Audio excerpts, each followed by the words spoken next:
Bienvenue sur le podcast TV Maestro. Bonjour Camille. Bonjour Perrine.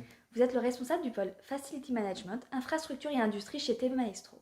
La thématique du jour portera sur le décret tertiaire et nous allons évoquer comment élaborer une stratégie immobilière en tenant compte des objectifs de ce décret tertiaire. Pour commencer, pourriez-vous nous présenter synthétiquement le décret tertiaire et ses objectifs? Donc, dans un premier temps, si on parle historique, ce décret tertiaire, il ne sort pas de nulle part. Ça fait quand même un certain nombre d'années que ça en travaille, notamment au travers des lois Grenelle 1 et 2 en 2010. Il a surtout fallu attendre la loi Elan en 2018 qui a rendu obligatoire la mise en œuvre d'actions de réduction des consommations énergétiques. Et c'est cette loi Elan qui a abouti sur le décret tertiaire publié en 2019. Donc ce qu'il faut savoir, c'est que ce décret, il est quand même régulièrement modifié ou précisé via des arrêtés. Et d'ailleurs, un premier arrêté est paru au journal en 2021, le 17 janvier, pour préciser quelques points. Donc le décret tertiaire, il est en constante évolution et d'autres arrêtés vont être prochainement publiés pour venir préciser certaines modalités. Ensuite, sur le fond, ce qu'exige le décret tertiaire, c'est finalement réduire significativement les consommations énergétiques du parc tertiaire. Donc pour ça, il y a deux méthodes pour s'assurer qu'on est conforme vis-à-vis des objectifs de ce décret. La première, c'est une méthode qui est dite relative, où vous allez en fait définir une année de référence, qui est comprise entre 2010 et 2020, et donc une consommation associée. Et l'objectif, ce sera de diminuer par rapport à cette consommation de référence vos consommations de 40% en 2030, 50% en 2040 et 60% en 2050. Donc ça, c'était pour la première méthode. La deuxième méthode, elle est dite absolue. En fait, il y a des seuils de consommation surfacique par typologie d'activité tertiaire qui vont ou qui sont déterminés par des arrêtés et on va venir vérifier aux différentes échéances, donc 2030, 2040 et 2050, si votre consommation elle est égale ou inférieure à ces seuils définis. Ce qu'il faut préciser, c'est qu'il y a un premier arrêté là, donc en janvier 2021, qui est venu préciser les seuils de consommation pour les typologies de bureaux, de scolaires et de logistique pour l'échéance de 2030. Il y aura forcément d'autres arrêtés qui seront publiés dans les prochaines semaines, les prochains mois pour venir préciser les seuils sur les autres typologies. D'accord. Et pourriez-vous nous préciser si les nouveaux bâtiments sont pris en compte dans le cadre de ce décret tertiaire?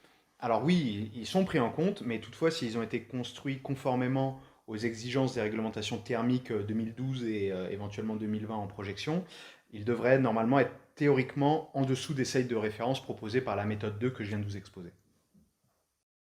Alors comment choisir son année et sa consommation de référence? Alors, dans un premier temps, la première étape, c'est vraiment de récupérer vos consommations d'énergie pour les années 2010 à 2020. Pour les récupérer, vous allez pouvoir vous adresser auprès de votre distributeur d'énergie, comme Enedis par exemple, ou bien auprès de vos fournisseurs d'énergie, comme Engie ou Enercop, ou bien à l'interne auprès de vos services de comptabilité. L'objectif, c'est vraiment d'identifier l'année la plus consommatrice pour qu'elle vous serve de référence pour pouvoir atteindre plus facilement les objectifs du décret via la méthode relative. En effet, c'est assez facile de se le figurer. Plus votre point de référence il sera vertueux, donc bas, et plus vous aurez des difficultés à réduire significativement vos consommations. La marge d'effort sera plus mince donc. Maintenant, il est important de bien préciser ce qu'on entend par consommation. La consommation d'énergie d'un bâtiment peut être dissociée en deux postes. Le poste dit use, qui est lié plutôt aux usages du bâtiment. Donc ça va être la consommation liée au PC informatique ou encore de l'éclairage. Donc là, on voit bien que cette part, elle peut varier en fonction de l'intensité des usages. Et l'autre composante, c'est la composante CVC, qui est plutôt liée, elle, au confort thermique dans un bâtiment. Et cette composante, on se le figure assez facilement, elle est influencée par la rigueur climatique d'une année. Plus l'hiver va être rigoureux et plus fatalement on va devoir consommer en énergie pour chauffer le bâtiment.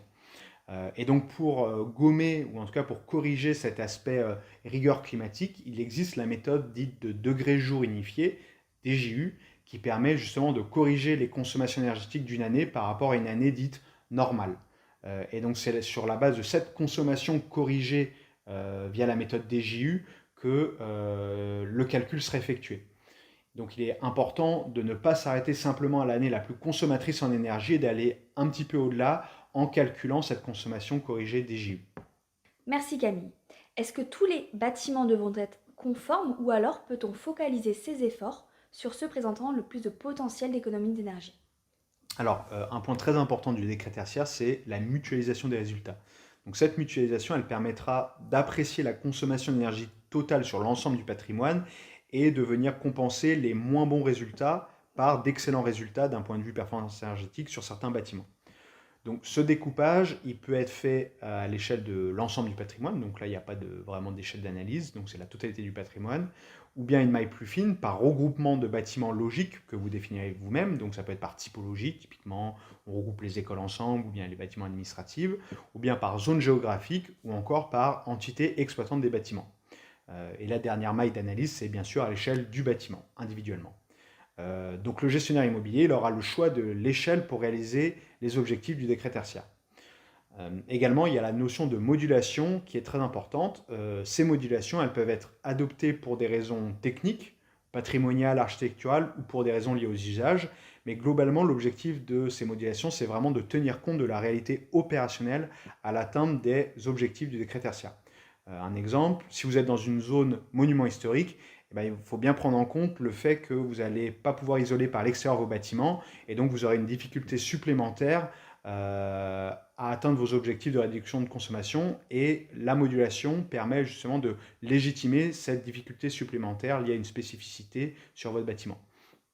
Donc il faut préciser que la production et l'autoconsommation d'énergie renouvelable sur un site propre, elles pourront être déduites de vos consommations finales. Dans tous les cas, pour justifier des différentes modulations, vous allez devoir monter un dossier technique s'appuyant notamment sur un audit énergétique. D'accord, et qui est concerné par le décret tertiaire? Alors c'est très important de bien préciser, que ça soit bien clair, aussi bien les propriétaires que les preneurs à bail sont concernés par ce décret tertiaire. Donc il y a fatalement une mise en relation qui devrait être faite entre ces différentes parties pour se mettre d'accord sur les différents aspects et actions à entreprendre. Et quels sont les bâtiments concernés et ceux non concernés? Alors, pour les bâtiments concernés, il s'agit de tous les bâtiments hébergeant une activité tertiaire qui a une surface de plancher cumulée supérieure ou égale à 1000 m². Il y a quand même quelques précisions à apporter. Donc le fait d'être assujetti au décret tertiaire, c'est immuable dans le temps, excepté pour des bâtiments pour lesquels on cesserait d'héberger la totalité des activités tertiaires. D'un autre côté, un bâtiment qui n'était peut-être pas assujetti au décret tertiaire dans un premier temps, pour lequel il y a des activités tertiaires qui y sont affectées, ceux-là deviennent assujettis au décret tertiaire. Et enfin, tous les bâtiments situés sur le territoire français et qui appartiennent à des organisations basées à l'étranger n'ont pas de régime spécifique et ceux-là sont bien assujettis au décret tertiaire. Donc ça, c'était pour les bâtiments assujettis et concernés par le décret tertiaire. Maintenant, si on parle de ceux qui sont non concernés, on peut les distinguer en trois types. Il y a tout d'abord, en numéro 1, les lieux de culte. En 2, des bâtiments utilisés pour des raisons de défense, de sécurité civile ou de sûreté intérieure du territoire. Et enfin, en 3, ce seront des bâtiments qui ont été construits avec des permis de construire à titre précaire. Ceux-là ne sont pas concernés. Et attention, quelles sont les sanctions prévues si les objectifs ne sont pas respectés?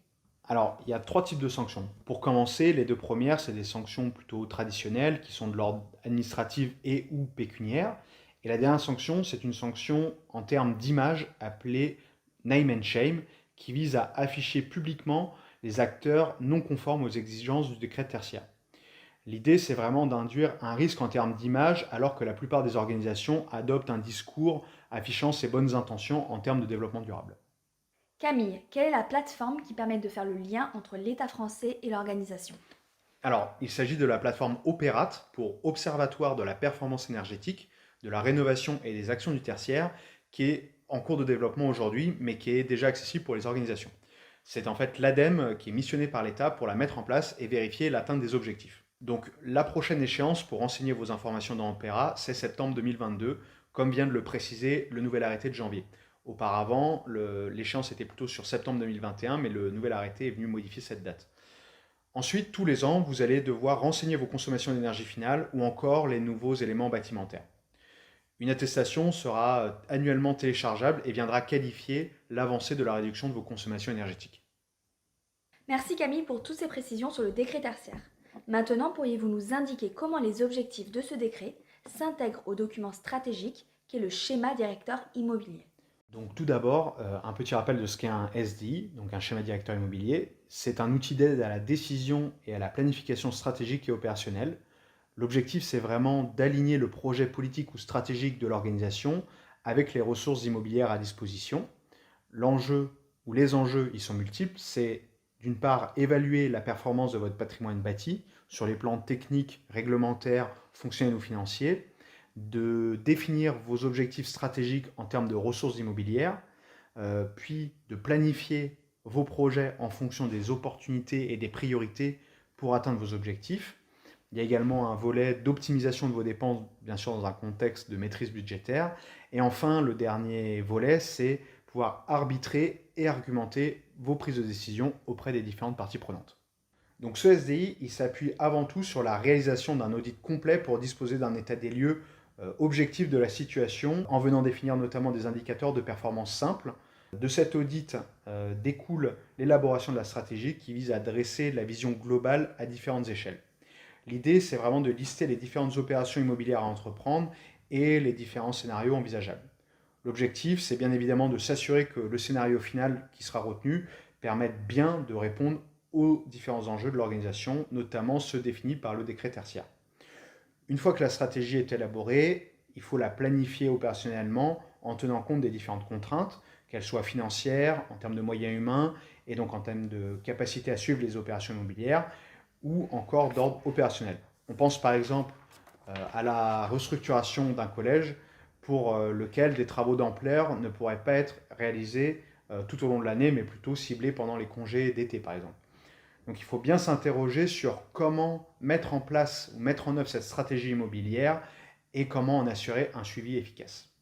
Merci beaucoup Camille pour vos précisions. Sachez que pour répondre à l'ensemble de ces enjeux, TV Maestro peut vous accompagner.